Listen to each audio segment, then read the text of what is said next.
اپنا بھائی مصطفیٰ صاحب اگر آپ اجازت دیں تو آج میں ایک امانت میں خیانت کر لوں. جی آئی ڈونٹ نو کہ آپ کیا کرنے والے ہیں، لیکن آپ کو ساری اجازتیں آپ کو بڑی تھینک یو. ایک کافی عرصہ پہلے، یا کافی تو نہیں، کچھ عرصہ پہلے، یعنی ایک میٹنگ ہوئی تھی حافظ نعیم الرحمان، جماعت اسلامی پاکستان، سید مصطفیٰ کمال اور جناب انیس قائم خانی کے درمیان، اور وہ میٹنگ میرے کمرے میں ہوئی تھی، مبشر الرحمان کے کمرے میں ہوئی تھی کراچی میں. اور وہاں پہ بلدیاتی نظام کے حوالے سے جب بات ہو رہی تھی تو حافظ نعیم الرحمان صاحب نے آپ کو کہا تھا کہ آپ لوگ اس میں ہم سے جس قسم کی مدد چاہتے ہیں، ہم آپ کے پیچھے اپنا وزن آپ کے پلڑے میں ڈالنے کو تیار ہیں. تو یہ کیا بات ہے، کیا وجہ ہے کہ ایم کیو ایم پاکستان جو ہے ان جماعتوں کے ساتھ اتحاد نہیں کرنا چاہتی جو اس کے خیال میں حکومت کا حصہ نہیں ہے یا حکومتی جماعتیں نہیں ہیں، صرف حکومت کی جماعتوں سے اتحاد کر کے اپنی وزارتیں لے کے یا اپنے مراد لے کر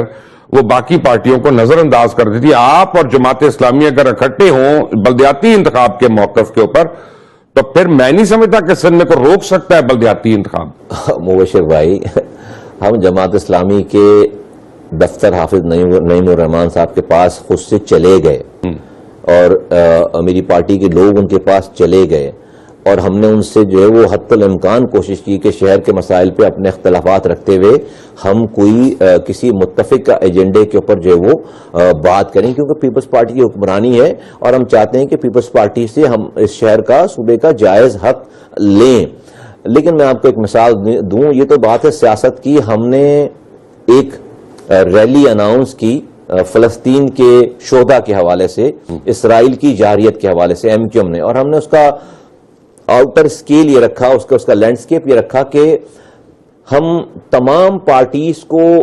اپنی طور پہ تو ہم ریلی کوئی سب لوگ کر رہے ہیں، لیکن ہم یہ دنیا کو دکھانا چاہتے ہیں کہ فلسطین کے معصوم بچوں کے نام پر پاکستان کی ساری پارٹیز اس شہر کراچی میں ایک ہیں. تو ہم نے کہا کہ سب اپنے اپنے جھنڈوں کے ساتھ آئیں گے،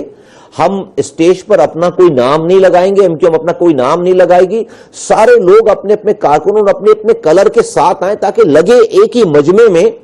کہ اس مسئلے پر پورا پاکستان، سارا کراچی اور پورے پاکستان کی ساری پارٹیوں، ان میں آپس میں کوئی ڈیفرنسز نہیں ہیں. ساری پارٹیز نے اوور ویلمنگ ہمیں ریسپانس دیا. میں نے خود سے حافظ نعیم صاحب کو فون کیا، انہوں نے کہا اچھا میں جو ہے وہ مصطفیٰ صاحب مجھے انویٹیشن بھیجیں، میں جو ہے وہ اپنے لوگوں سے ڈسکس کر کے بتاتا ہوں. دوسرے دن وہ بیٹھ کر اسی میری انویٹیشن پر جو میں نے کہا آپ مجھے کہیں گے میں آپ کے پاس حاضر ہو جاؤں گا، تو میں نے دیکھا کہ ایک پریس کانفرنس ہو رہی ہے اگلے دن، اور وہ مجھے اس انویٹیشن پہ یہ الزام لگا رہے ہیں کہ آپ نے اس انویٹیشن میں اسرائیل کی مذمت کیوں نہیں کی ہے. او بھائی، ہم اسرائیل کے خلاف پوری ریلی نکال رہے ہیں اور آپ کو یہ موقع دے رہے ہیں کہ آپ آ کر جو ہے وہ، تو جہاں اس چھوٹے سے معاملے پر ان کا یہ رویہ ہو، تو میں آئی ہوپ کہ I'm making myself very clear کہ جی آپ کو ایکسپلین کر پا رہا ہوں کہ وہ سولو فلائٹ کے ان کے دماغ میں آگے کہ وہ کوئی اکیلے